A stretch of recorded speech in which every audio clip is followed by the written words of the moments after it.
Welcome to the Bald Brad Show.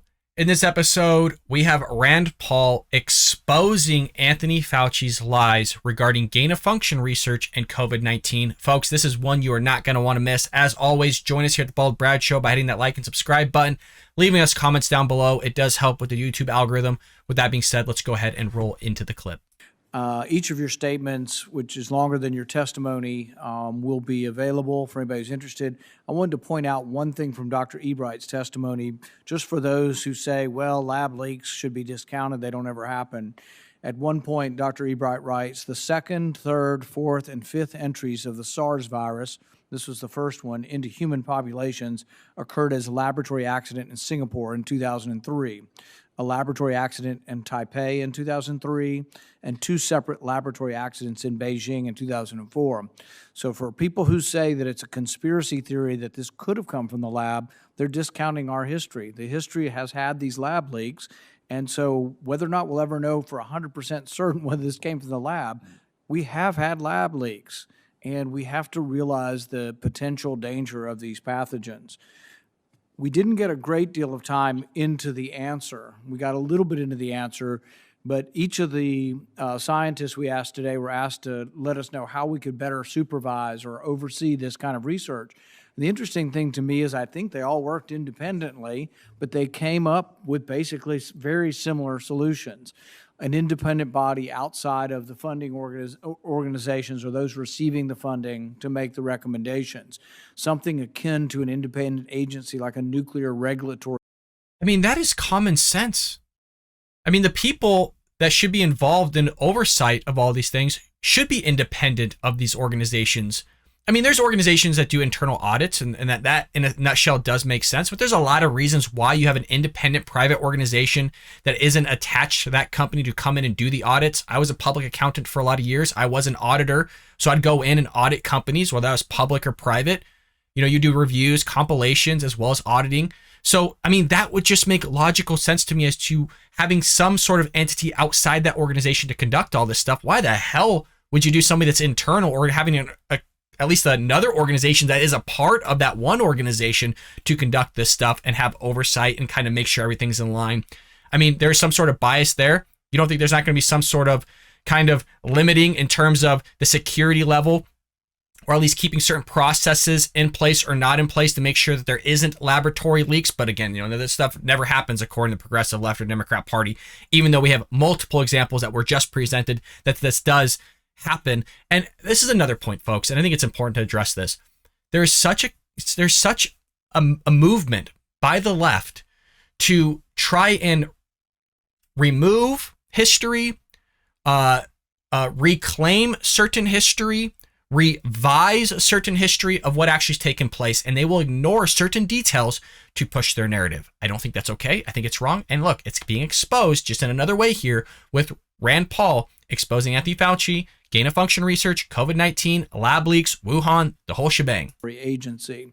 In fact, I've already been using the analogy when people ask me and say, well, what's this like? And it's essentially, we don't let anybody sell centrifuges to Russia or centrifuges to Iran. There are rules on the export of things. And I think Dr. Esfelt in particular has talked about the security aspect of this.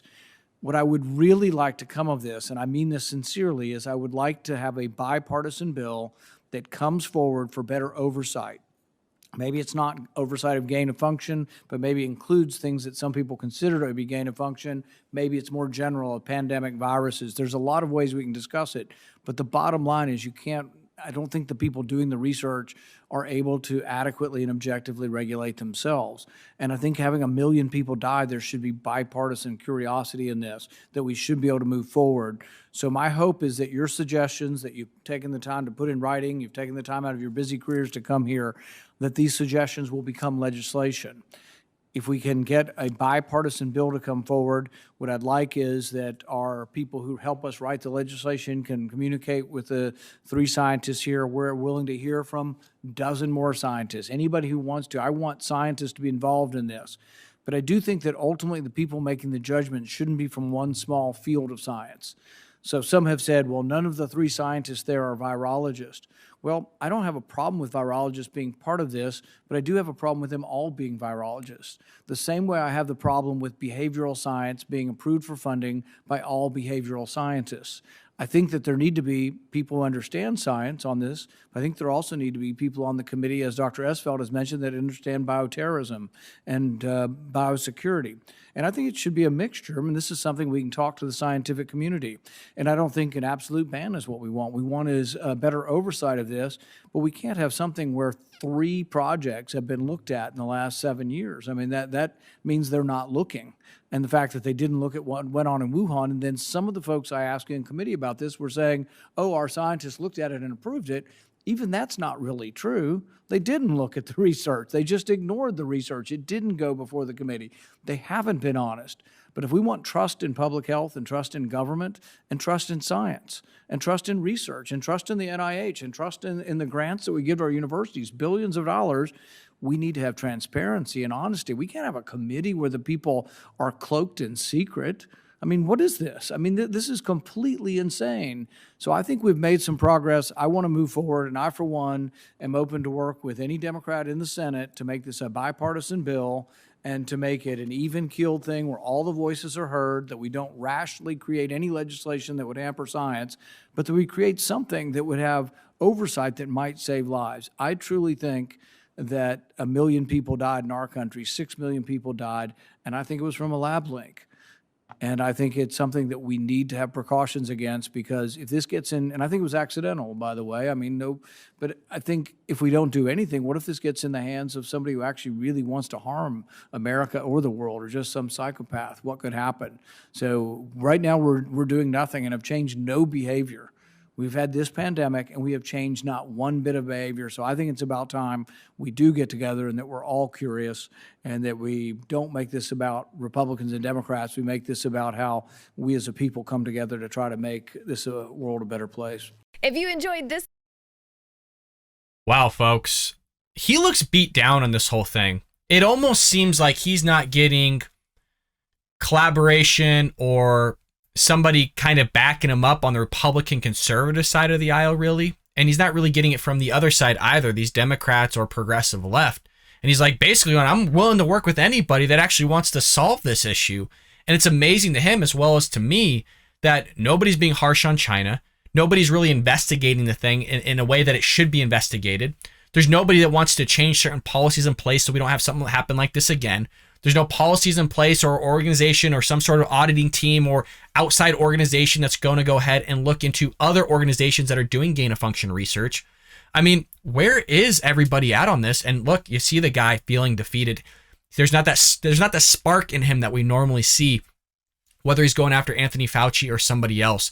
His arms are almost up in the air on this thing of like, look, nobody wants to do anything about it. This is just going to happen again. We're going to have to do this whole thing over again because you're going to have some people doing some sort of research that probably shouldn't be happening, that could be used for like bioterrorism or biological warfare, whatever it may be, and just have this whole thing spiel again.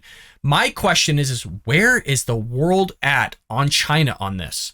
Why do we not have our allies all in unison? Why is Congress not in unison on this, on basically putting certain sanctions or something in place on China for literally having something leak out of a lab, out of their country, lying about it, not allowing people to come in and investigate about it, manipulating the news on it, manipulating the numbers on it, and causing the whole globe to shut down? Millions of people, 6+ million people had to die because of this thing.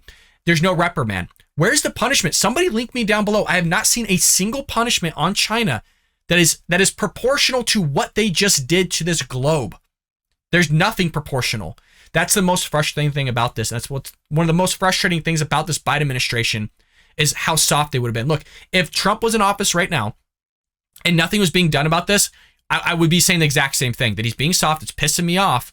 And it should be pissing all of you off because we're allowing China to get away with something so terrible.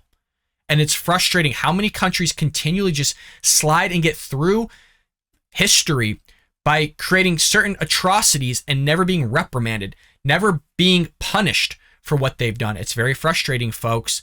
But with that being said, let me know what you think about this in the comments below. Let me know what you think about what Rand Paul had to say regarding all of this and wanting to work with other people on the other side of the aisle. Let's see if something comes about from it. With that being said, hit that like and subscribe button, folks. I will see you tomorrow here for the Bald Brad Show on the Bald Brad channel.